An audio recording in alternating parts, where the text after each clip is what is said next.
Good evening, welcome. My name is Craig Lincoln. I'm going to be the host of this event. And in just a minute, I'll be introducing our folks here. So welcome. So what are we here for? I guess the question is, I've got some just general questions to get us rolling here. How many people here have a concern about the nature of the polarization that's taking place in our political? Okay, well, I guess we're on the same page there. There's a lot of disagreement out there, and it's not happening in a very organized way. I'm with an organization called Braver Angels. I'll say a little bit more about that. But I moderate workshops which bring together people from opposing, polarized opposing points of view, particularly in politics. So, not to change people's minds, not to persuade them that I'm not my way or their way is better or worse, or even to debate, but rather to reach an understanding.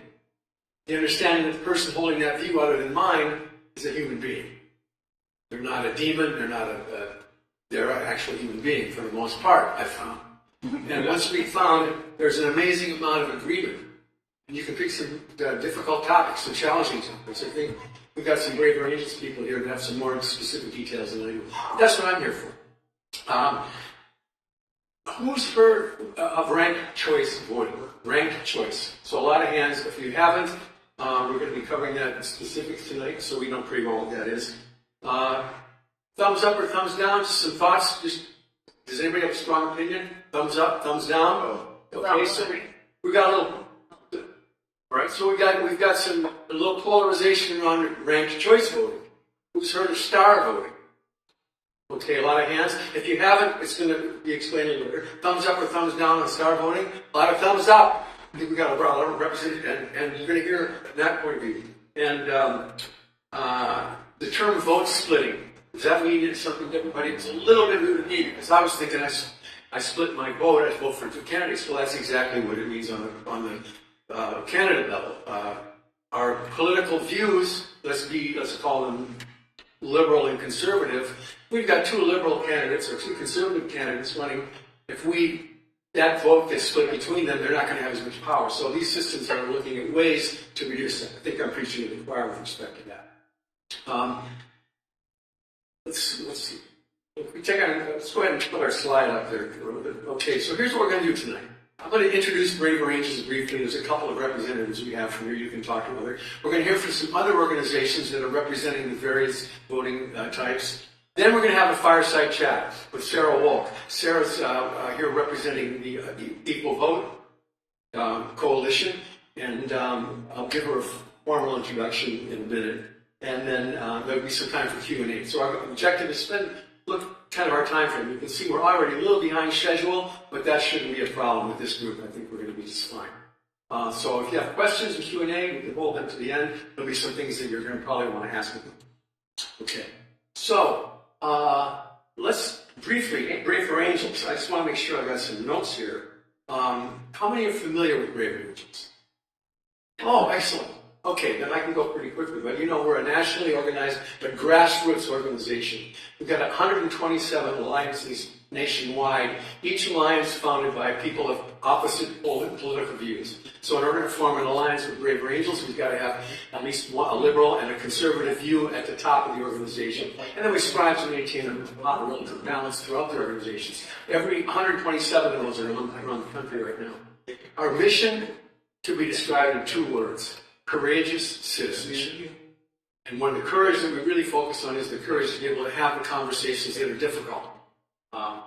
Specifically, our vision is an America where courageous citizenship is the honored norm, renewing civic culture and building trust across political differences. We came out of the 2016 election, Clinton and Trump. There was a huge polarization in the country. And particularly in a small town in Ohio, some of you may have seen a documentary about it. Our two gentlemen, Bill Doherty from the University of Minnesota, professor in marriage, family therapist, counsel, and Dave Blankenhorn, representing more conservative. We brought together 8 Republicans, 8 Trump voters, and 8 Hillary voters in a town that was horribly polarized. Went through a process very similar to what was designed in marriage therapy, and it turned out to be so successful with those 8 individuals, and indeed in that community, that we continued the process moving forward. 6,000 events to date, 15,000 members worldwide. So that's the other angles. Now we'd like to hear briefly from the other representatives that are here. So make sure everybody's here, and what we do is we get you a microphone. We've got one right up here. So we got from the Unurban Cafe. Let's get Robert up here first. He's kind of our host. Yeah. We're here. Thank you so much. I'm so glad you're here. This is the Unurban Cafe, where there's so much going on here. Great food and great meetings. We have all sorts of activist groups meet. There's music. Friday nights we have an open mic here. There's concerts that happen that are on Saturday nights. But the gem of this place is Pam has always been open to very diverse groups and great conversation. I was in a screenwriting group here. I run a group called Freedom Rising, and Unurban Activists Unite. So we bring together all sorts of activists, and we meet on the second Saturday and the fourth Saturday of the month here. So it's just a great meeting place. I encourage you to have meetings here, come support the Unurban. The lockdown was particularly hard on Pam and this place because we weren't allowed to be open. So now we're struggling to keep going. So any kind of support you can have for the Unurban is greatly appreciated. Anytime you want to have a meeting here, please come. Thank you, Robert. So, Center for Election Science, Michael Levinsky. Mike, we got a microphone for you, and would you just give about a minute, a little introduction about who you are and what your organization does? Yeah, I'll be brief. Hi, my name is Michael Levinsky. I chair the board of directors of a national nonprofit called the Center for Election Science. We are a democracy reform organization, and we advocate for a particular voting method called approval voting. Because we feel it is not only one of the very best voting methods, it's also hands down the easiest to implement and the least expensive. And that is where our focus is, and thanks for having me. Yeah, great. Thanks for being here. So, approval voting, any questions? This is your man, Michael Levinsky. What is approval voting? So there's more of us here. Alan is also with the California Approves, which is a California organization. Approval voting is... So you'll hear what STAR is. Approval voting is it is exactly the same as the voting method we have now, where you have a list of candidates and you have boxes next to their names, and you check a box, except under approval voting you are not limited to only supporting one candidate. You can support as many candidates as you want or as few as you want. So you can basically go down a list of any number of candidates and do thumbs up, thumbs down for each one. And this allows you to get a true and accurate measure of every candidate's support, as opposed to under plurality voting, which is the current system. You only get to support one candidate and you can't say anything about anybody else, which leads to a system where you only have two candidates, because it doesn't work when there's more than two, as opposed to voting. Yes? Should I save a follow-up question for later when it's more... I'm all good. I don't know how I'm going to be. Let's do that for the Q&A. Then we can get these guys over here for that. Yeah, thank you very much. You're going to talk more about that. Yeah. Sarah's going to share her perspective on it, and then we'll get some balance with Michael as well. Thanks, Michael. And Alan's here. Alan from California Approves. Hi, everyone. Thank you for having me. My name is Alan Savage, and I'm the president of California Approves, as mentioned. We are also an approval voting organization. We are a political committee in California, which means that we can spend money on campaigns and politicians who might support approval voting or star voting, for that matter. We are a member of the Equal Vote Coalition, and we are so grateful to be here and that you put on this event. And we're very grateful to Braver Angels and Unurban for being here. It's wonderful to see how our missions align.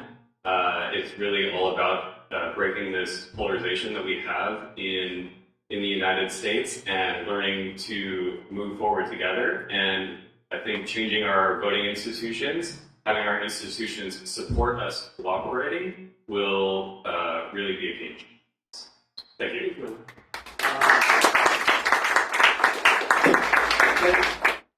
Andre. Yeah, Andre. It's just coming up. I want to just make a point to say, if you think about what we're doing, there's an agreement about polarization, right? I'm here with Braver Angels, and our work is in having those conversations and bridging that divide in between. We're hearing about approval methods, different star voting, ranked choice, and ways of changing our actual voting process to decrease that polarization. Increasing conversations, decreasing polarization, and political parties. So with that, I'd like to bring Andre up and have him tell us a little bit about Forward Party and what's going on with you. Thanks, Link. I really appreciate it. And honestly, hats off to everyone who's here tonight for really caring about our country and our democracy, and finding ways that we can really make meaningful change and improve the electability of people who are really more broadly popular, right? So I think that's one of the problems that we run into these days, is that we're electing people who maybe have a small core of supporters, right? Maybe only 10 or 15%, but because their 10 or 15, 20% is more than the next person's 15 or 17 or 10 or 8, they're getting elected, even though they don't have a lot of second choice popularity, even though almost nobody would have them as their second choice, right? But if those second choices start to matter, right, and we start making those have some weight, then we can start creating paths for electability for people who are more broadly popular. Maybe they're not everyone's first choice, like Bernie Sanders, maybe not but they're a lot of people's second choice. That's compromise. That's democracy, right? And we love that. So I work with the Forward Party of California. We are associated with the Forward Party nationally. You might have seen us. And we really believe at the Forward Party that America deserves multi-party democracy. Right? One of the things that our founding fathers warned us against was the political divide and partisanship that could rip our country apart. And they accurately predicted that. We're seeing it in real time. And a lot of this stems down to, like, as you all have recognized, to the way that we vote. And the problem with the way that we vote these days is our voting system was invented 300 years ago. Right? It's like Windows 1776. we should be on iOS 2026. You know what I mean? We have the election science now. We know that there are better ways to really accurately gauge the voter sentiment, not just for one candidate, but for all the candidates, right? So this is why these types of things, and this is what we're promoting at the Forward Party, because we believe that our country would be better if every elected person had a different political party. Then the parties wouldn't matter, right? Then they wouldn't be beholden to a higher political party power. They'd be beholden to their constituents, which is how it should be. So that's one thing that we're promoting, and actually one thing that I'm promoting right now as I run for mayor of Los Angeles. So I'm currently a candidate in the 2026 Los Angeles mayor. Very kind. I'm a candidate because I was born and raised here, and I haven't been seeing the kind of change from people, from our leadership, that we really need to create a democracy that's going to start really representing us and our sentiments. And so I'm a big proponent of these kinds of election systems reforms that will help them. Okay? So that when there is somebody who's maybe not everybody's first choice, but there are a lot of people's second choice, that will help get them a pathway towards electability, right? And I think that's good for all of us. So, one of the things that you may or may not know, but the city of Los Angeles is currently undergoing charter reform, right? That's our city constitution. And one of the things that they're considering is how to update the voting systems. And they've already started to consider ranked choice voting as one of those. And I think that's a great first step. You know what I mean? I think that any consideration of the idea that we can improve the way we vote, that's a good first step. But I also want to encourage them to start thinking to the next step. And so that's what I'm going to do. That's what I plan to do as I talk to the people, is promote the idea that we can have a better democracy if we just promote multi-choice voting systems. So, thank you all.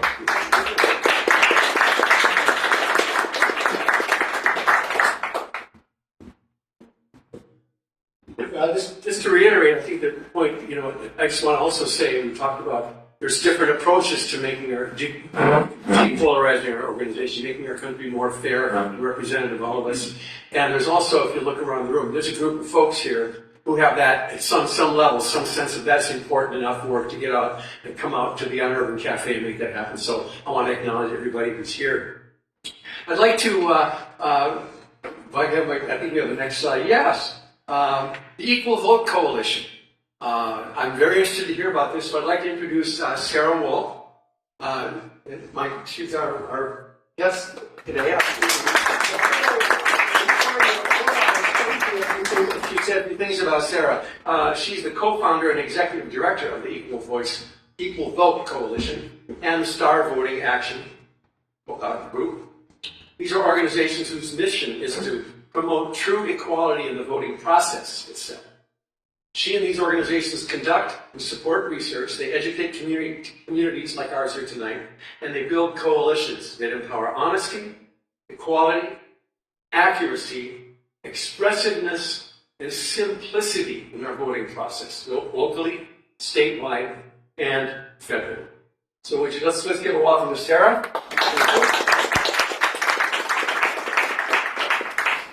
And I'm just going to bring this over here so I don't have to hold it, and I can have my prepared questions ready for our guest speaker. We're going to put her on the firing line here.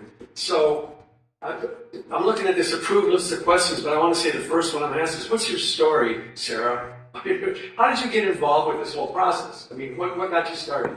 So, like many or most of us here tonight, I started as a volunteer. I was always really, really fascinated with systems design.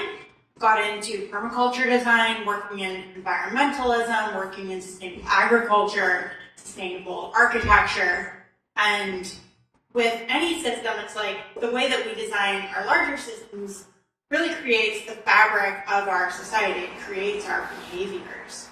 So when I, turned 18 and came of age to vote, it was quite a dynamic election. We had Ralph Nader on the ballot. We had a whole thing go down there. And I was like, oh my God, our system is so broken. There are these just wildly perverse incentives to vote for the front runner on my side who I think can win instead of voting my conscience. And if we can't vote our conscience, is it really even democracy? I would say, it's a start. At least we have a vote. And the right to vote itself is very fundamental, but it really is only the first step in the voting rights movement. So I learned about ranked choice voting first, and I met this canvasser who was like, this is amazing, it's gonna change everything. With ranked choice voting, you rank your candidates first, second, third. If your favorite can't win, your vote transfers to your next choice. So it's safe to vote your conscience, you don't have to worry about wasting your vote on a third-party candidate like Ralph Nader, for example, who's a Green Party canvasser. And I was like, amazing, I'm going to get involved with this when I have a little more time. So fast forward a couple of years, and I came back to Portland, Oregon, where I'm from, and I was like, things are getting spicy. Trump had just gotten elected. Everything was very, very heated, heightened, and so I was like, who's working on this ranked choice voting thing? I connected with a group, Ranked Choice Voting Oregon, went to a big meeting downtown, and the presenter who was kind of hosting the thing gave that same pitch. Rank your candidates. If your favorite can't win, your vote goes to your next choice. So you can vote your conscience, you get majority winners. And up in the audience, this guy was like, hi, my name's Aaron Wolf, and thank you for the great presentation, but actually. So he very politely fact-checked her. He was like, it is safer to vote your conscience if there's only 2 viable frontrunners, and you don't have to worry about voting for a third-party candidate who's non-viable, but you do maybe have to worry if they are viable. And there are actually some voter error issues where, it's not wasting your vote in the way that you were thinking, but it can waste it in these other ways. And the room kind of erupted. There was a whole, is not, is to, and I raised my hand. And I was like, I've read all this stuff from this organization, Fair Vote. I've been following this for years. You're wrong, dude. And then other people were like, no, he's right. And other people were like, no, she's right. And so a number of us were like, as a movement, how are we going to get anything done if we don't have agreement on the facts? These are just basic facts of the election science. This is a wonky topic, but if we want to be effective on anything else, we need to get the right answers. And ultimately, it is just math. So I volunteered to chair a research committee, and something amazing happened in that process. We started off with, we're going to get agreement on the facts. We're going to have a democratic process where we hash out the details. We convene a forum. We chatted online and we shared citations, and we decided to start with the why. We adopted 5 principles of what our voting method should do before we decided on what that voting method was. And those 5 principles became the 5 pillars of the Equal Vote Coalition. So a voting method should be equal. It should guarantee every voter an equally weighted vote, an equal voice, which is the legal definition of one person, one vote. It should be accurate. It should accurately represent the will of the voters. It should empower honesty. It should be safe to vote your conscience. You shouldn't have to worry about what other people are going to do. It should empower honest, expressive voting. And it should be expressive enough that you can show your full nuanced opinion, at least to the degree that the voting method needs to find the right winner, while still being simple. And that was our 5th keystone. It's like, it needs to be user-friendly. People need to understand how to do it. It needs to be easy to tally. It needs to be easy to audit. It needs to be transparent. If people don't trust the voting method itself, we have nothing.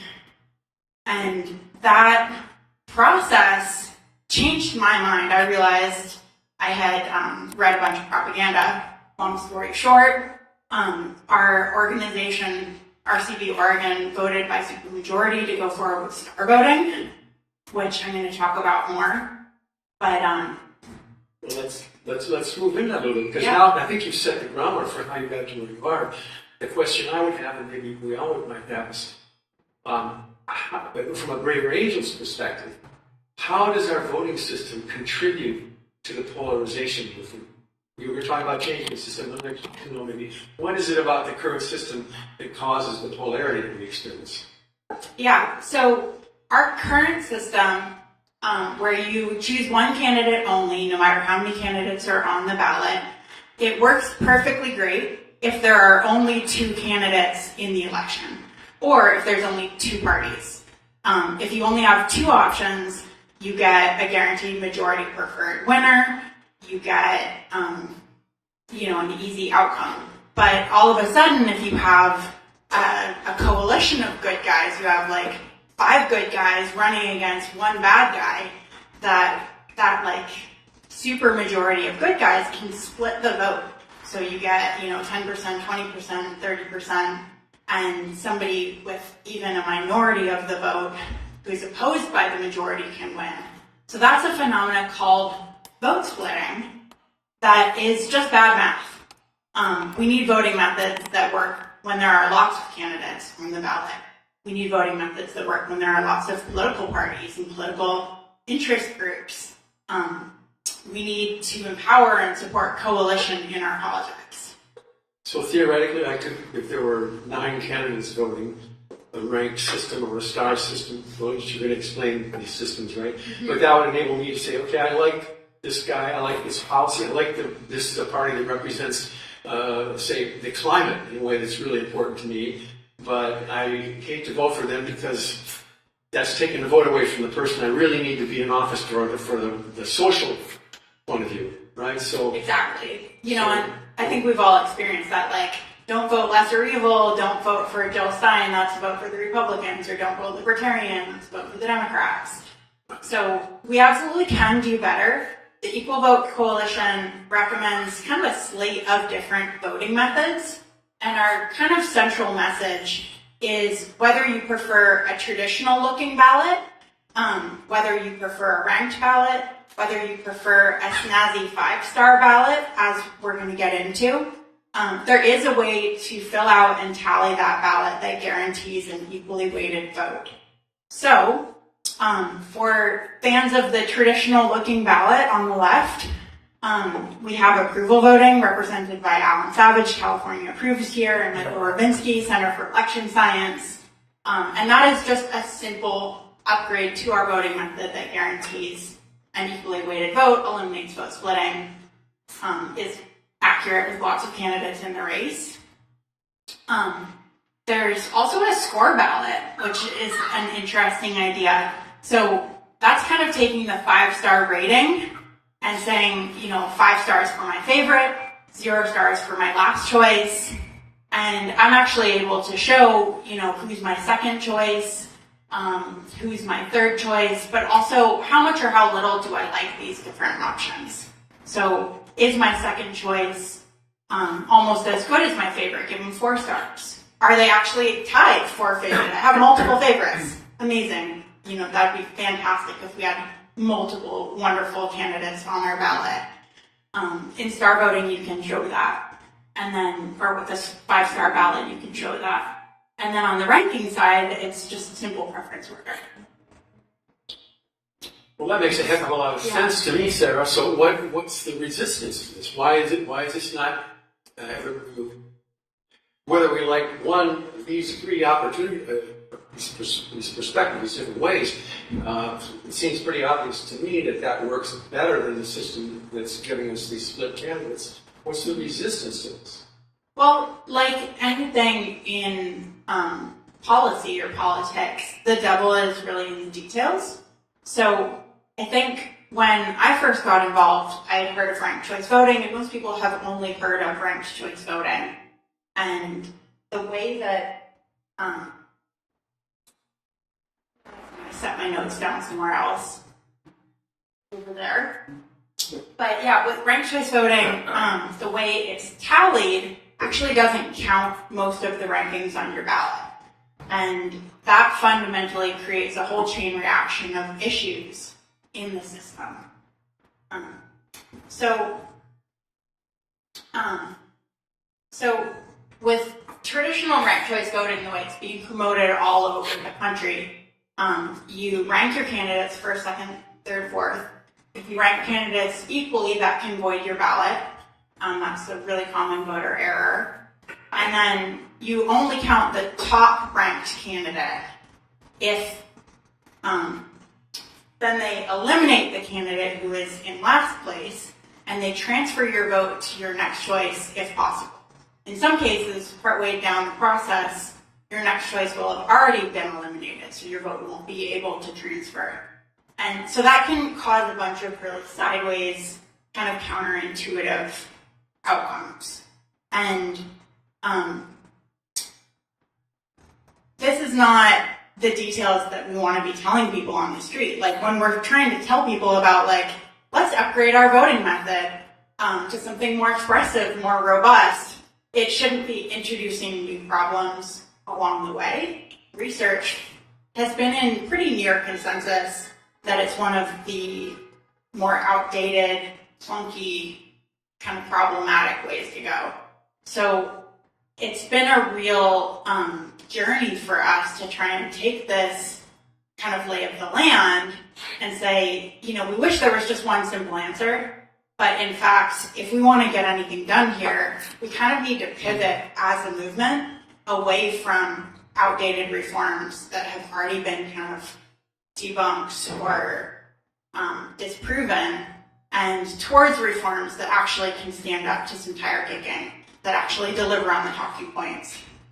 So, yeah. Yeah, so there's resistance just from, this is the way we've always done it, and I think that's certainly a familiarity for me. I know how to vote. I'm looking at, I'm going to look at entirely different ballots, so I can see what that would be a difficult thing to implement. Would it be difficult for voters to figure this out in the ballot box and keeping them? I'm like me sometimes in local elections. I don't even think about it until it's time to vote. I'll look at the candidate, I'll look at the sheet, I fill it out, and I voted. Right? Is this going to be confusing for people? Do you think? So the idea with star voting is that it actually is mirroring the natural expression of human opinion. So humans already are opinionated creatures. We have nuanced thoughts on many topics, especially politics.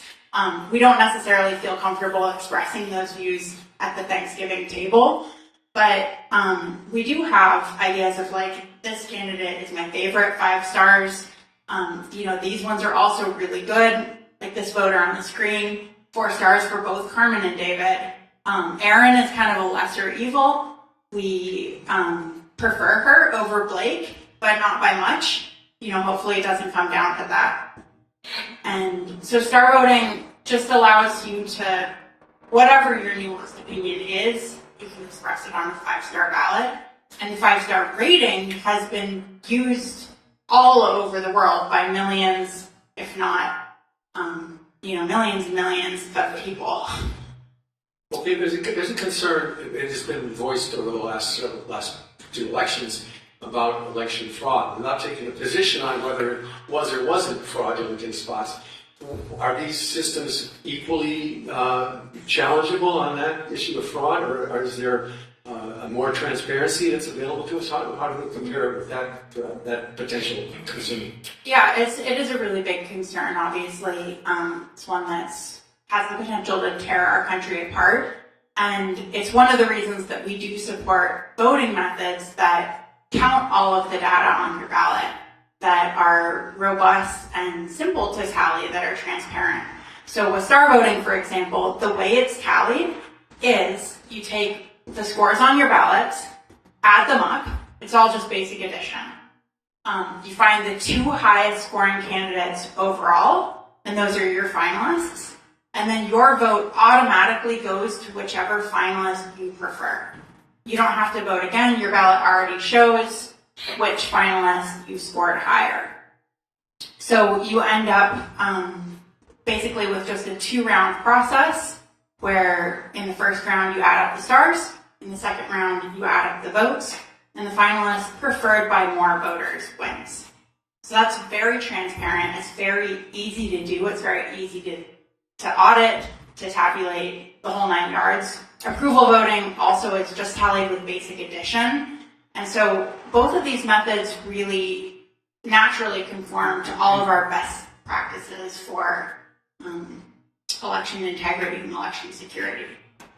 Unfortunately, that's not the case with ranked choice voting. Well, I was going to ask you about that, because I did a little homework getting ready for this event with you. And given, what do you got to say, the recent events with ranked choice voting, for example, it's been banned in 17 states. It's been repealed in 19 jurisdictions where it was implemented. 2024, just 2 years ago, voters voted against it in 5 out of the 6 states where it was on the ballot, and thus it's controversial.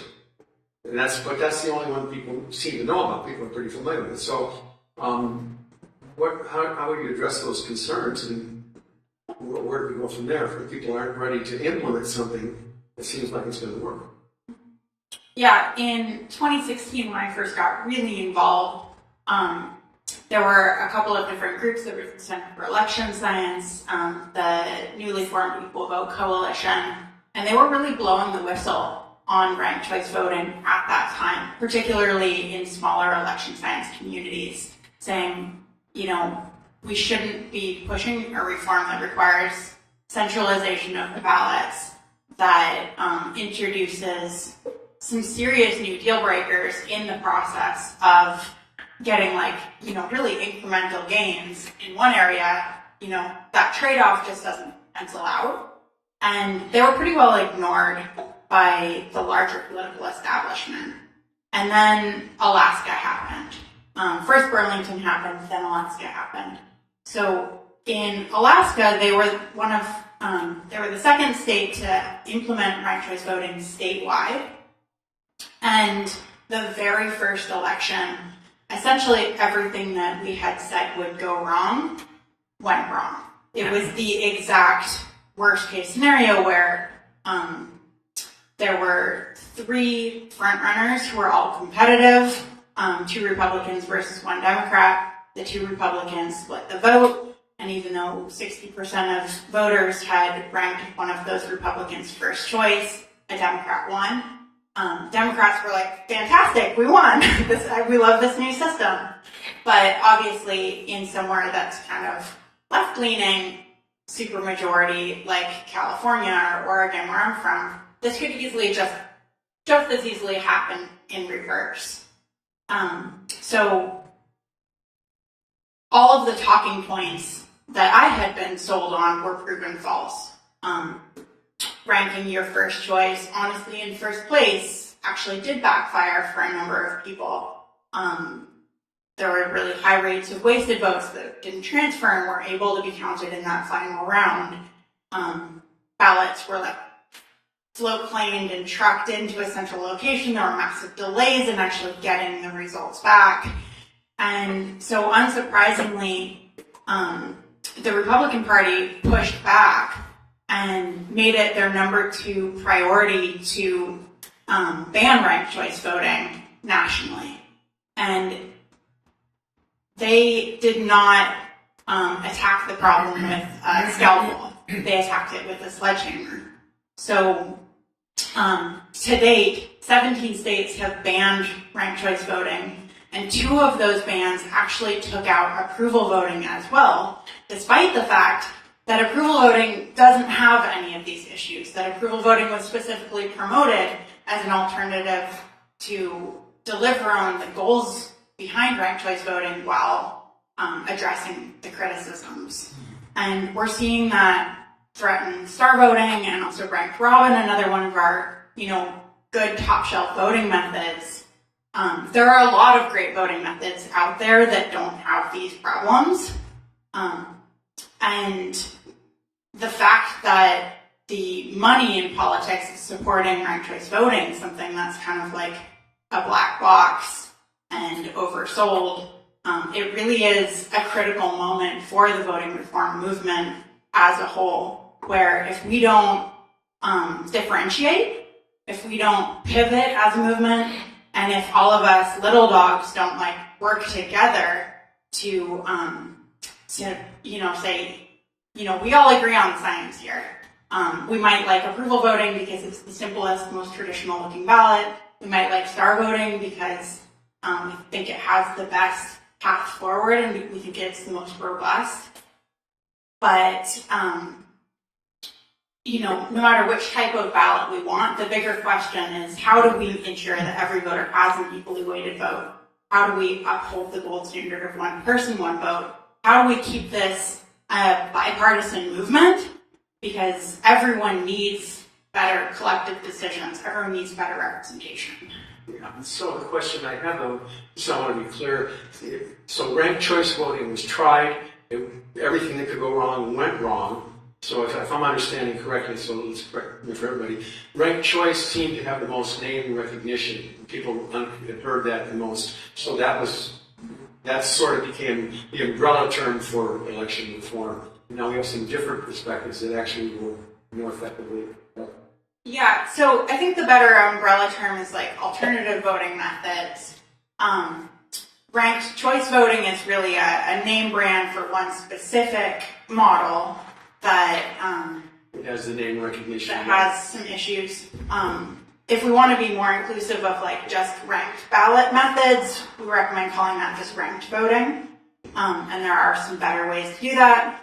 Again, the main difference is that you actually should count all the rankings voters put down. So here's a question: how is your Equal Vote organization collaborating or working with all these other organizations that may be advocating for different alternative methods?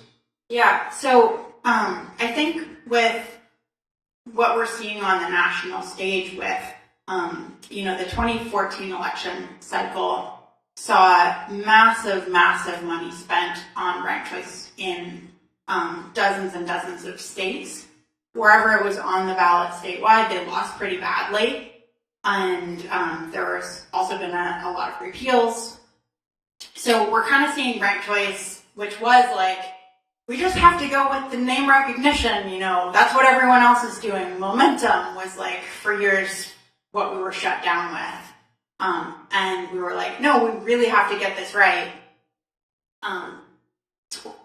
But that actually presents a really important moment in the electoral reform space where kind of the standard bearer has been kind of revealed to be a bit of an emperor with no clothes. And here we are with better alternatives.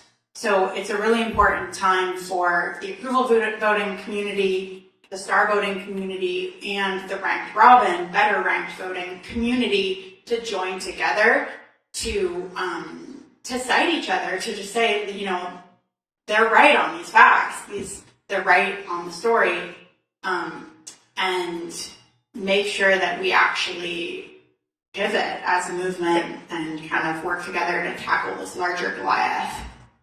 So how do you see this, if in your best ideal world, Sarah, how would you see this unfold? At the local level, the school board election, or a community election, or it's a big, huge plan to get this on a national election or a statewide election. Where do you see it really taking hold, where people begin to see this happening? Well, we have a grassroots project, so we have volunteers all over the country working on local chapters. Our LA chapter is incredible. As Andre said, voting reform is on the LA Charter Commission's agenda for this election cycle. So we really need them to pivot. Don't just do what everyone else is doing. Don't just go with the name recognition. Give star voting and approval voting time of day.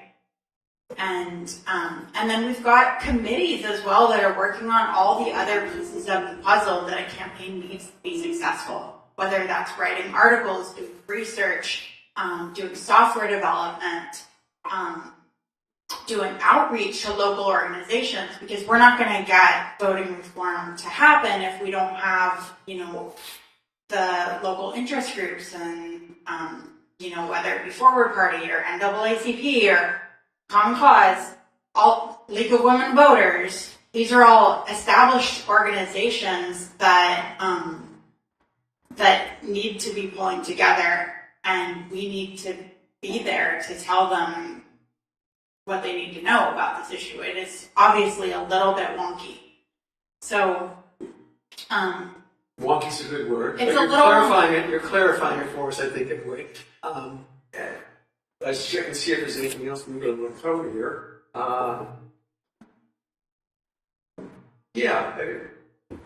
Okay, how are you collaborating local or national level? So what I'm hearing is even before we get try to get elections changed, we get to organizations that are involved, League of Women Voters, Common Cause, any political organization, irrespective of its political polarity. Once they understand this process, your view is, and I think I'm inclined to share it, once it's understood, then they'd be inclined to be more supportive of it and maybe take initiative from their organization through their organization. Is that your hope? Right, yeah. So we've got a new website that we're launching. It's called bettervoting.com.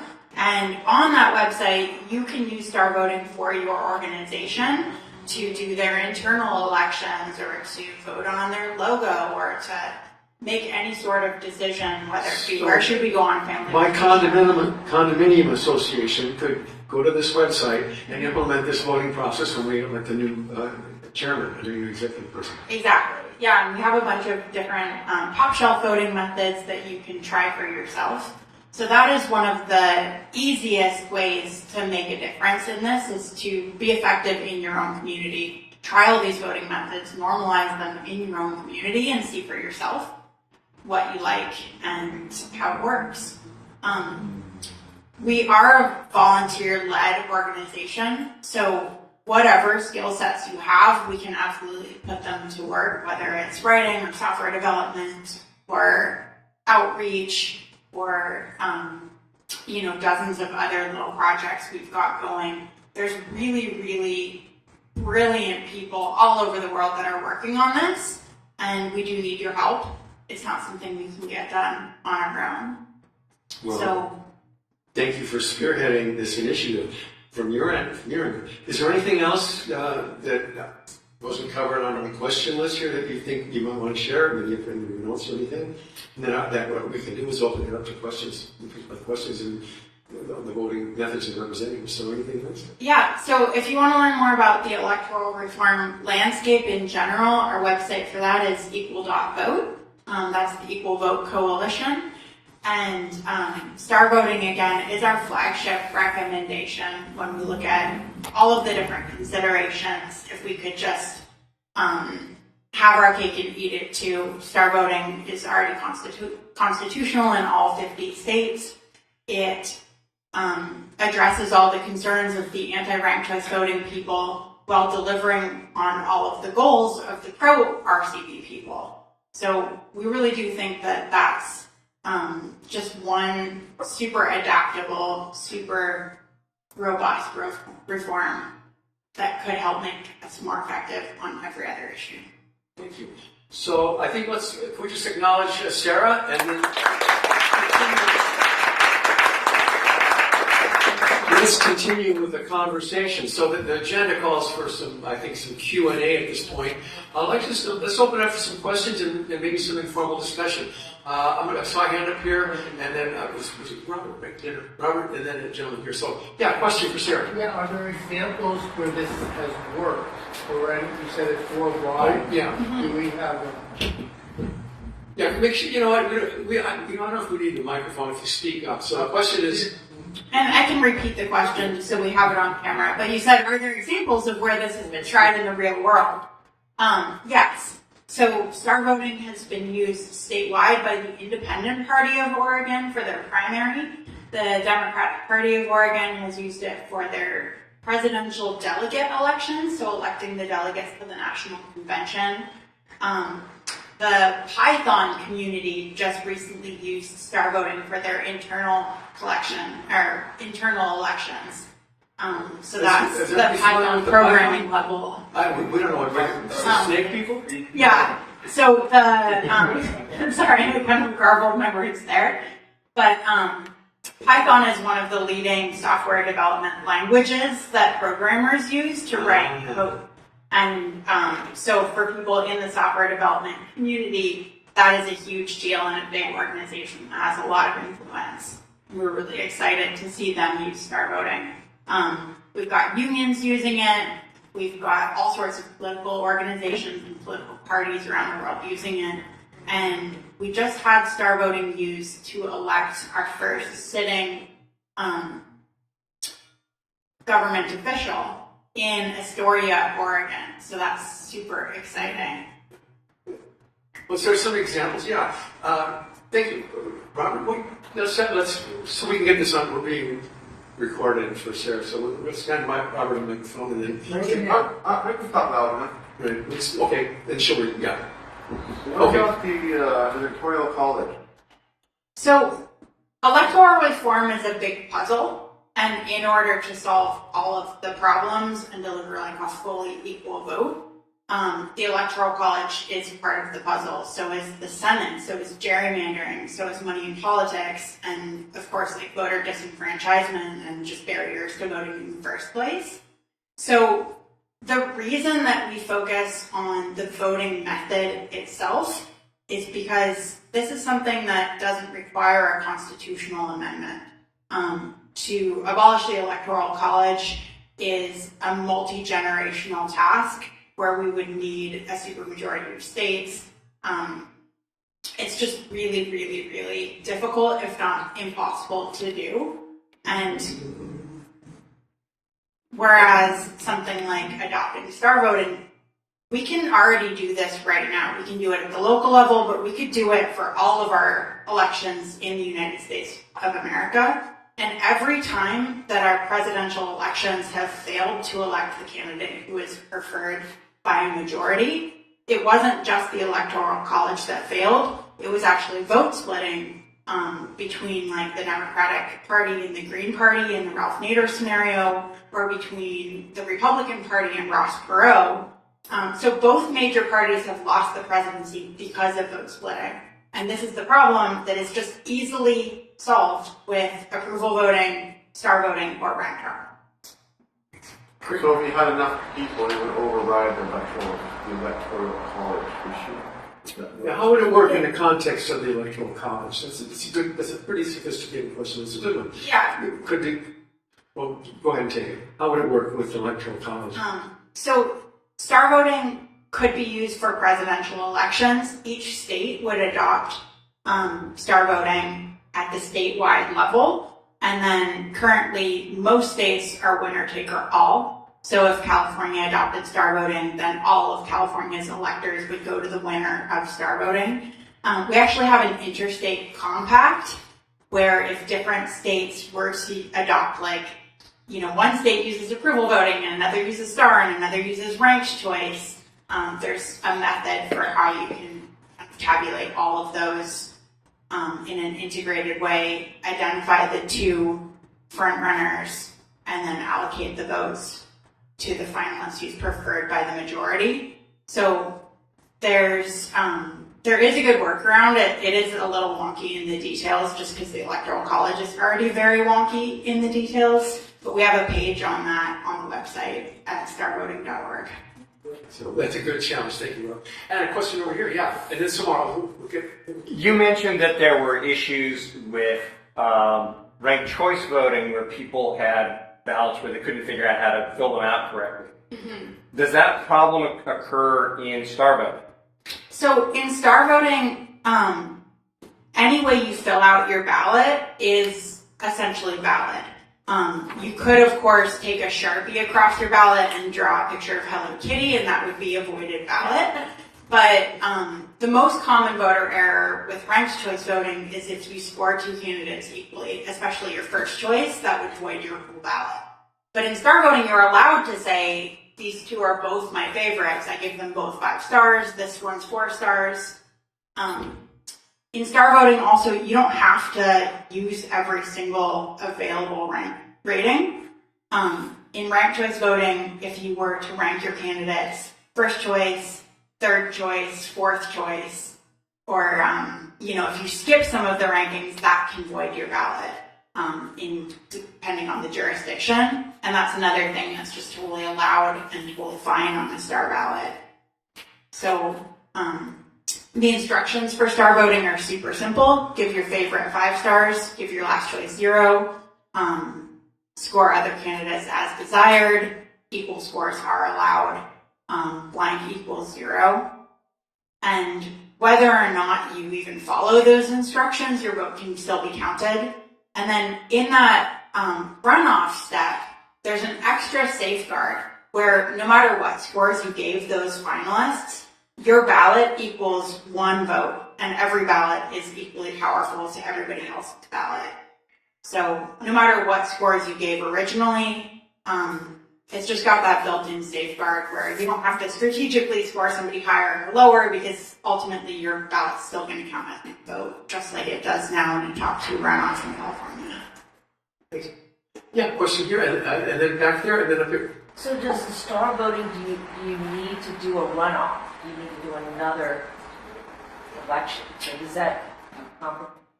Yeah, thanks for asking. So star voting actually stands for score then automatic runoff, STAR. So the automatic top 2 runoff that you have there, you don't have to vote again. Your ballot already shows which finalist you preferred if you have a preference between them.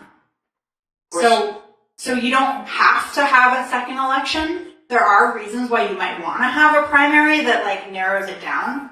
But in that case, instead of narrowing it down to just the top 2 candidates, we could have a primary that narrows it down to the top 5 candidates or something like that, just so that it's not an overwhelming ballot with a sea of names. That may be worth having in somewhere like LA where you do have lots of great candidates and lots of competitive elections. So we don't have to, it wouldn't be necessary, but it's available, which is appropriate. And does that replace the primary process? Yeah, so star voting could be used with or without a primary. The advantage of the primary is it helps narrow down the sea of candidates, but star voting is highly accurate with any number of candidates, so you could just skip the primary altogether and go straight to the general election. And that's a choice that each jurisdiction should make.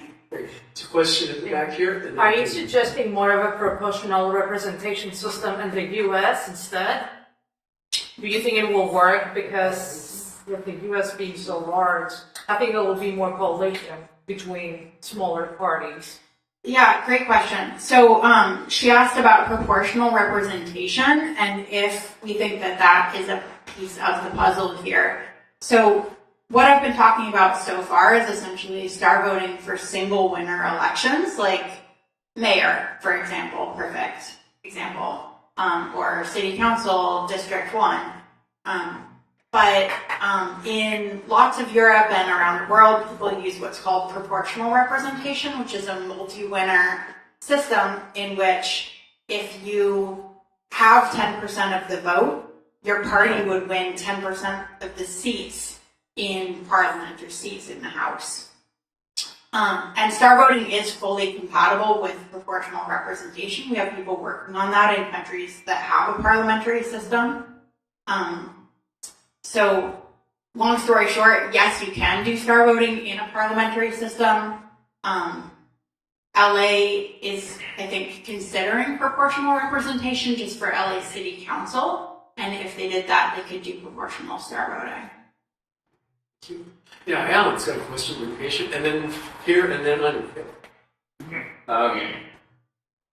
I'm thinking of the polarization that we have now and how these things are supposed to unite us. And I'm wondering if you can walk us through if there's a very polarized election, like there's a red guy and a blue guy and a purple guy. And the red guy, 50% of the people love, and they hate the blue guy. And the blue guy, 50% of the people love him, but they hate the red guy.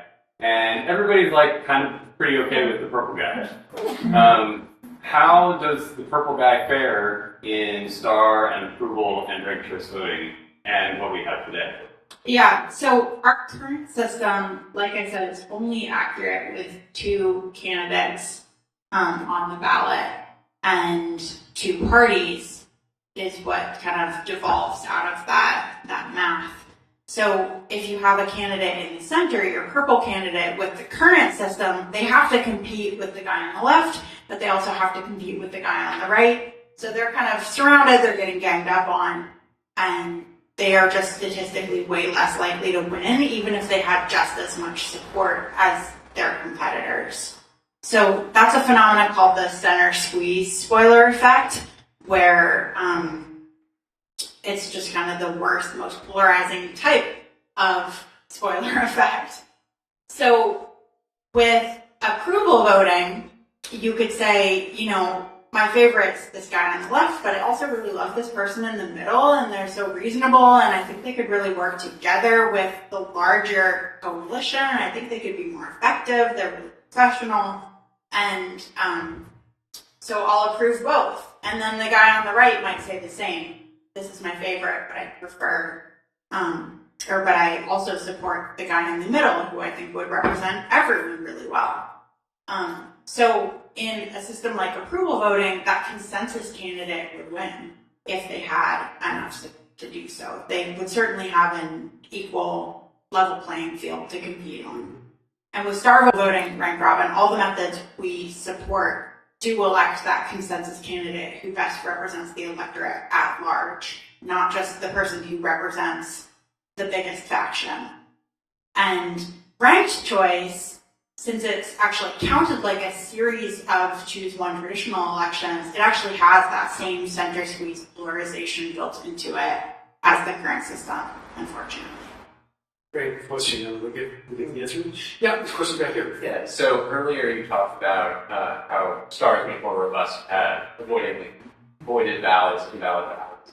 But is there any research or study done on making sure that people, when they fill out their ballot, that it's actually conveying their intent, right? That it's maybe not void, but maybe they filled it out improperly and it's saying something they didn't want to say. Is there any research on that? Yeah, so that's really not so much a question of like the voting method itself, but the voter education campaign, which can't be underestimated. So anytime we're rolling out a new system, and especially if we're rolling out a new different ballot that people aren't familiar with, we want to have very, very robust voter education, community outreach, meeting people where they are. We want to have, people in libraries that can sit with you and, we want to make sure that we have voter education materials in every language. We want to have test elections where people can try it out on something lower stakes and get familiar. So that is really, really important. Equal Vote is totally committed to helping support and fund those voter education efforts. And it's actually something that we're specifically fundraising for. So we have an Equal Vote Voter Implementation Fund. And if you donate to that, that money will be only spent on making sure that star voting when it's adopted, is implemented really well. We have great, robust training materials, and then of course you can do exit polling to talk with voters after about what was their experience, how did they feel about it, and iterate to make sure that that's done perfectly. Because the actual logistical cost to upgrade to star voting or to approval voting is pretty trivial. Our existing voting machines and voting tabulation software would just require a super simple software upgrade and a recertification, which is part of the regular incremental process. So that's kind of a one-time cost, but the voter education is something that is ongoing, that needs to be done really well, and that we're super committed to. That's what I would say. It's nice to have great vision. And vision can drive us and move us forward. There's some vision. I'm happy to hear what could happen. This transition process, though, there's an education-based to it that you're driving, and that's going to help that get along. Yeah. Question here, Susan? My question kind of dovetails on that. I see the simplicity of approval voting, and I think, boy, that looks like there would be a whole lot less friction to implementing it, because it's so straightforward. It looks like just like our ballots are now. I think I could explain it in 2 seconds That to slide anybody. again? The various different voting. Just put the slide up that shows the ballot. And I'm hearing it solves a lot of the same problems that star voting solves. So why wouldn't we go with a more simple approach? Or can you help me? Yeah, so if there was a magic button I could push and just overnight, without anyone going to the polls or doing anything, we just suddenly had a better voting method all over the world, that would be approval voting. Because there are really no cons, there are only pros, it would make things better. It's simple, it's transparent, like you said. For voters like me, so one of the things I actually like the best about approval voting is that it kind of under promises and over delivers. So for me as a voter, I want to be able to show this is my favorite, who I love, this person's 4 stars. I want to be able to show my preference order. And in approval voting, I can't show, this is my favorite, this is my lesser evil, I'm approving them too. They're just both approved. So it leaves me wanting more, but it's a perfect stepping stone. So that's actually a good thing if we could incrementally upgrade to something that stops the bleeding and still leaves people wanting more and is a good pathway to more. That is a win. That said, voting reform, like changing the whole voting method, the voter education, all of that is a huge lift. So we recommend just having a robust process, figuring out what people want, and then just going with that, as a one-step process. And if that is approval, then great. And if it's star, great. But that's a conversation each community should have. I think I shorted Andre on question Sara. Thank you for your patience and your forgiveness. No problem. So real quick, just before I ask my question, just to Susan's point, I've considered this a lot, and I think one of the core values that we should be looking at when we're looking at voting reform is that the voting system that we choose should allow the voter to accurately express their sentiment, right? And so it might be the case that, like, my first choice, I really like them, but my second choice, I'm kind of lukewarm on them. I don't love them. And then my third choice, I really don't like them that much, but I want to just have them as a backup option. Or maybe my first choice, I love them. My second choice, I'm also really in love, and so I can put those around. And then my third choice is just my backup vote. And that allows for the system to have accurate understanding and accurate information of the voter sentiment. And I think that's a really core, important value, in my opinion. So that's why I think that it's, star or any kind of scoring method is beneficial and has benefits over just straight approval, because it doesn't tell us what the sentiment was in terms of that. So that's to that. But and we can talk more maybe, or you will. But my question was, so with star voting, it seems like, and correct me if I'm wrong, that if there was more than say 5 or 6, say there's 10 candidates on the list, and you did want to score them all, you would necessarily have to score at least some of them the same score. Right? Have you considered that? Do you see that as any problem? Yes or no? Why? I'm just curious to hear your thoughts on that. Yeah, so when I first got involved, that was a big open question of like, should it be a 0 to 5-star ballot? Should it be 0 to 9? Should it be 0 to 99? How much expressivity is helpful and how much is like too much, that's overwhelming, the ballot's confusing, X, Y, Z. So star voting with the 0 to 5-star ballot is already the most expressive ballot of any of the proposals on the table. And we actually ran some simulations looking at the accuracy of star voting if it was like star voting but 0 to 3 or star voting 0 to 4, 0 to 5, 0 to 6. And what we found was a bit of a curve where more expressiveness, more nuance on your ballot does lead to better accuracy to a point. But once you get up to 0 to 5, which is 6 options overall, that kind of plateaued. So it's good enough. And there's also a thing with like human opinion where we can only hold so much nuance in our memories at once. So there's a reason that phone numbers originally were like 7 digits, because that's kind of the most that humans can remember without having to be like, you know, checking the list of where your phone numbers are written down. So too much is too much, not enough is too little. Star voting is really designed to fit in that sweet spot of the actual level of nuance of natural community. Is there anybody I skipped over like I did? I want to make sure I didn't. So, good. Yeah, so, I got your question, yeah. So, this is Mark, excuse me, a question for the approval voter advocates. I noticed earlier in the explanation, and even right here on the light one, there's the disapprove options. I'm kind of throwing star voting under the bus by pointing this out, but like I would think if anything, there would seem a compromise with the two to add the like approve, neutral, and disapprove, where you at least still can have that divergence of saying, I'm neutral on Joe Biden because I don't want Trump, whatever, but if my real votes, my real people I do approve, and I have that disapprove to tell them, like, take a hike, then that actually gives you that difference, right? To help, right? As well as the abstain. Exactly. Yeah. So I think that if we really just want the simplicity of approval, it needs the dislike, in my opinion. But I wonder what the advocates would have to say about that. That's the element of expressiveness that's in your vision. I mean, that's being able. It's not just yay or nay or who I vote for, but it's also there's more information in it. I approve of this person. I don't approve of this person. I don't. And the question here is, what about? I want the thumbs down registered as well as the thumbs up. Yeah, I have a little bit to say on that, but I want to let Alan take it. Right. Thanks, Alan. I think it gets pretty much to what Sarah was saying of that there's a range. So approval voting is basically star voting with only a 0 or 1.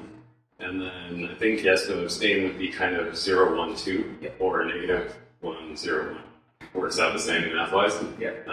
And then, so you gain fidelity as you go up and expressiveness up until, right? And I think that the big sell of approval voting is that it's such a simple change from where we are and gets us so much benefit compared to where we are now. And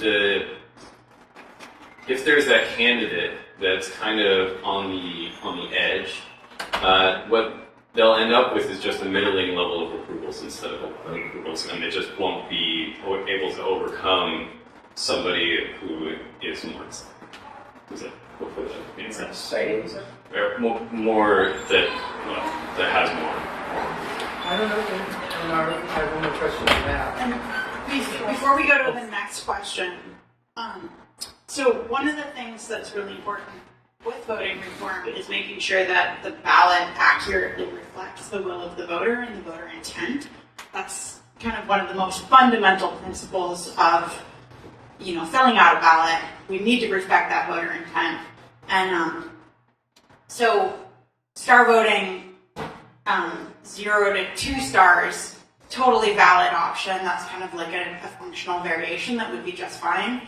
but there's a proposal, Yes-No-Abstain, in which like you're allowed this neutral, and if you leave somebody blank, that's a neutral middle score. So mathematically, -1 to +1 is the same as 0 to 2.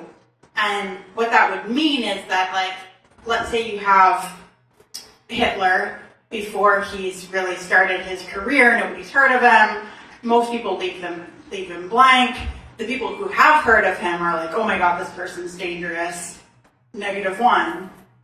But the average would still be really high. And so we do not want to have a system in which blank equals support. Blank should equal no support. And on that note too, the milquetoast candidate and the purple guy, that might be good, but wouldn't that seem to me that that person could get elected more often than be someone a little to the left or right in a gerrymandered district that might end up getting that milquetoast guy voting in that gerrymandered. You understand what I'm saying? Yeah, so to kind of summarize the question, and hopefully I'm paraphrasing you well, you were kind of saying if somebody's like second choice of a lot of people, but they don't really have their own strong base, that's kind of this kind of like milquetoast, whatever candidate, should they even win if they don't have a strong base of their own? And that is one of the reasons for the star voting runoff. So the star voting scoring round finds the candidate who's kind of the center of public opinion, who may well not have a huge base of their own. They may be just kind of ideologically in the middle. But that star voting runoff asks each and every voter of these two finalists, which one do you want to vote for? And so it does find that majority preferred front runner. So it's kind of the best of both worlds. The scoring round ensures that you have this strong consensus winner, and then the runoff adds this kind of like majoritarian gut check.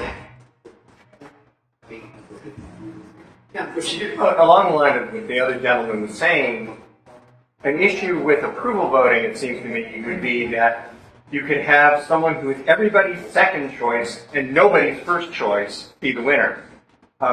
So that everybody loses out on having their first choice. So in St. Louis, where approval voting is used currently, the way that they have it is an approval voting primary and then a top two runoff. And so that solves that problem, and that is kind of the main way that approval voting is recommended. You could just use approval voting in the general election. It is still highly accurate, like way more than our current system or ranked choice even. But we do like it with that top two runoff for that reason. Yeah, and we'll get some last couple of questions, and then I think we can continue informally. There's a plan to eventually wind up at a local establishment if anybody's interested in getting information on it. I guess quickly on that, like California already has a top two statewide system. So approval voting statewide in California would be a really, really natural upgrade where we could use approval voting in the primary, still have that top two runoff, and away you go.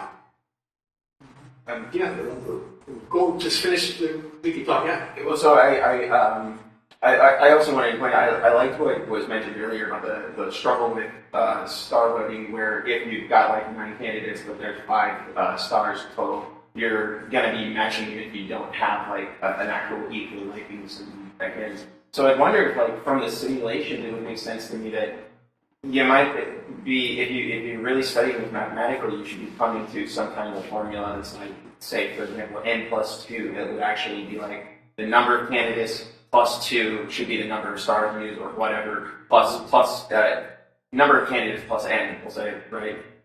To say how much wiggle room you need given how much of an opinion you're really like asking for in detail from the voter. So to kind of summarize, you're saying like maybe we should have more stars available on the ballot if there's more candidates and less if there's less candidates. And I think our answer to that comes back to just like the voter education piece. it's really important that people using the new system have a consistent format that works for all sorts of elections and don't have like a moving target where it looks different every time they go to vote. That could be confusing, it could be overwhelming. If we were using star voting in like, you know, an internal organization where we can do like super high level, you know, training and stuff, that kind of thing's not a big deal. But when we're looking at municipal adoption at the statewide or local or federal level, that consistency is really important. So star voting is kind of one of the things I love about it. Is I really think it is kind of the holy grail, where it works great for super competitive elections. It works great for using in primaries. It would work great within the partisan primaries. It would work great in a nonpartisan primary. It would work great in a general election. It would work great in a multi-winner proportional landscape. And all of those have the exact same voter interface. Bruce, fair question. Sarah, do you want to mention the democracy happy hour by any chance? Sure, yeah. So if you go to equal.vote/events, we've got a robust event page. We've got a lot of different things coming up all the time. So we have statewide chapter meetings for California that are. When is our California statewide chapter meetings? So It's months. It's every second. every second Thursday. So our next Los Angeles meeting, or our next Los Angeles meeting is this Thursday. That happens every second Thursday. And then for California, that happens every first Monday. Okay, so every first Monday of the month is our California Star Voting Equal Vote Coalition chapter meeting. And then every second Thursday, we actually have an LA chapter that's working on this Charter Reform Commission process and more. So we would love to have all of you there for both of those. And certain votes take place online? Yeah, those are Zoom meetings. And then every Tuesday, we have something called the Open Democracy Discussion. And that's an amazing place where you can come, ask any question you might have, just talk about this stuff organically at length. It's super accessible for people who are super new to this topic. It's often has people who are super, super niche and knowledgeable as well. So it's a super fun place to just kind of get connected. I have a question. As a moderator and as a Brave Rangers representative, how would you say, have you looked at the makeup of your coalition in terms of its polarization politically or its alignments politically? How would you characterize the base of your organization? Yeah, so when I first got involved and we kind of formed that research committee, and then from there we formed like a steering committee that was working on our local reform, we got about a year in really just nuts and bolts activism. And before we kind of started doing more like, okay, now we can read a little, let's get to know each other. And I found out we had one of each political party on our steering committee. We had like a Green Party person, a non-affiliated person, a Democrat, a Republican, an independent, a Libertarian. And we're like, huh. And we've all like, we haven't disagreed on anything this whole time. We've just been working together really constructively. It blew my mind, especially because that was like 2016, so it was like a wildly polarized year. And it's been so, so powerful for me personally as an activist in these really polarizing times that I think can be very like disempowering. I think a lot of people feel hopeless, feel like there's no way to make a difference.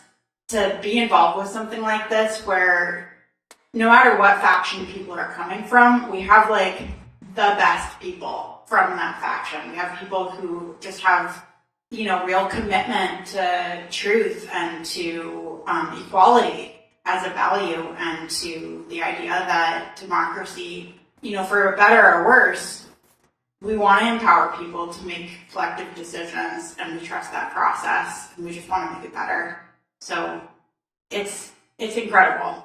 Beautiful. Well, that validates my personal perspective and my Brave Rangers perspective that there are a lot more of us in the center, and on the left of center, and on the right of center, and on the left, and on the right, and even left, right. Then there are at the extremes, and getting us together, I think, was a perfect thing to do that work in a way that might have a very fundamental impact on the way we conduct our elections, which radiates down through the process. So, Yeah. thank you. Yeah, for people who identify as third party, it's like currently you're just completely marginalized. Third parties really don't stand a chance or don't have a fair shake for sure. And for people who identify as major party, like I said, both major parties have lost the presidency because of vote splitting. Both major parties have been kind of hijacked by other factions. We had like the whole Tea Party thing and the Bernie-Hillary divide and MAGA versus traditional conservative. So even people who are like dyed-in-the-wool Republicans or Democrats have so much to gain from having their own political party, having control of their own political party and their own political identity and not having to be such a big tent. So, breaking two-party domination, total win. There's some enthusiastic questions. Yeah, go Jump ahead. in, and then I get into that. We need a copy of what you just said. I would love for you to use and post. That's just. Yeah, thank you. So we're definitely filming this right now. We're going to post the video at equal.vote/videos. Again, back on the website. Also starvoting.org/videos. We're going to feature this one and you're going to be able to find it. We're on YouTube. We're on all of the different social media platforms. So everything that we do is accessible for people who are not here today, which I know a lot of people have asked. It'll be available and you can quote it as. And if you want to be in the loop, if you go to equal.vote/join or just click that sign up button on any of the websites, that's the easy way to get on our email list. It'll invite you to volunteer if you want to, whether or not you have bandwidth to volunteer. That'll get you in the pipeline where you can get a one-on-one orientation. We can learn more about how you want to be involved. We have a Slack online workspace where people in different committees and different chapters are working together on action items that they set for themselves. So there's tons of ways to get involved. Join, go to the website. It's really a choose your own adventure, and we'd love to have you there. Choose your own adventure. And you could use ranked choice or approval, whichever you prefer. Yeah, we got a last question here, and if there's any last burning questions, we're going to cover them up, and then we'll wrap up with this. Well, yes, sir. So that's kind of my question. Could people vote on this? I mean, has it been put in the ballot? You can have your choice. Which would you vote? Yeah, so there's an amazing YouTuber who's a middle school social studies teacher turned YouTuber named Mr. B. And he did a series of like introducing each voting method with like in under 1 minute. And then he did a follow-up that was having his viewers vote on each voting method using each voting method. So it was like the meta election. So good question. And then from there, they did a follow-up of that video where it was actually breaking down a lot of the reasons that people had voted the way they did and the kind of talking points that people had about each method. And so we were invited to do a reacts video to that original video, which ended up being like one of our most compelling recruitment videos. A lot of our volunteers saw that and they were like, oh my God, I have to be involved. So, yeah, super fun. Well, I've certainly got that feeling from being here with you tonight, Sarah. Thank you very much. With that, if there's no other burning questions, let's take a moment and say thank you to Sarah.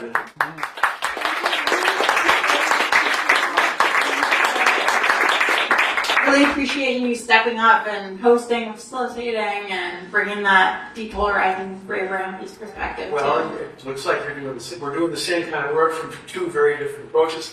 There are a couple representatives from Braver Agency. We've got a team here. If you didn't sign up on the clipboard so that Sarah's organization has your contact information, please feel free to do that.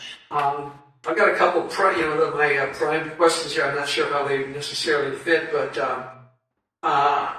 I'm certainly more enlightened myself. Is anybody who's feeling someone more optimistic about the process of changing the voting process and it having an effect? Really, that's almost everybody. You know, and that really speaks to the work, if I may be so bold, that each of us is doing here on some level, whatever level you brought here that got you here tonight, and to hear this and get involved and think about it. That's the resonance that's going on. Some of you may get involved at a deeper level. It's an opportunity to get on the ground floor, work with Sarah and her people. So, here's what it says in my notes. The MC encourages people to meet each other and go to the tables for more information on each of these processes in Brave Angels. Takes a hand-raised poll of follow-up event. If you're interested in a possible follow-up event, who would be interested in some sort of, we're not asking for volunteers, I'm just trying to get a temperature check here. This could be bettervoting.com, you mentioned earlier. This is where we can actually try this process. Yeah. Right? You get together with a group that you're with or an organization you belong to, bettervoting.com, and you can actually do a poll. Last plug for Braver Angels. The bad news it's a membership organization. It does cost to belong to the Braver Angels. But if you belong, you get to be able to actually say, I am a Braver Angel. And it's $12 a year. That's what we're charging now, right, to get people in. So, it's a big financial commitment. But it's a lovely organization, and we got a couple of people here who will talk to you about it. Let's give Sara Wolk.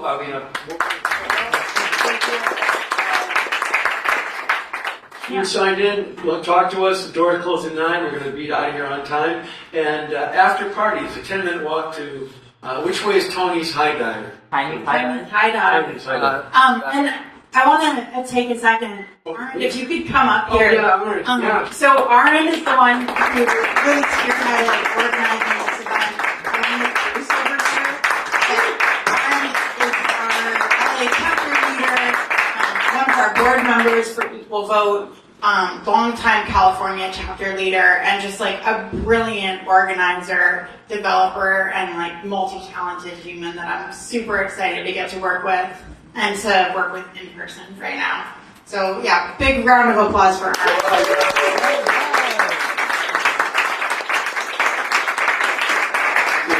Yes, and of course our hosts here at the end. Who's here for the first time tonight at the Unearthed? Wow. Whoa. So if you're in the neighborhood, I know you'll be back, and here's to Unurban for hosting us, making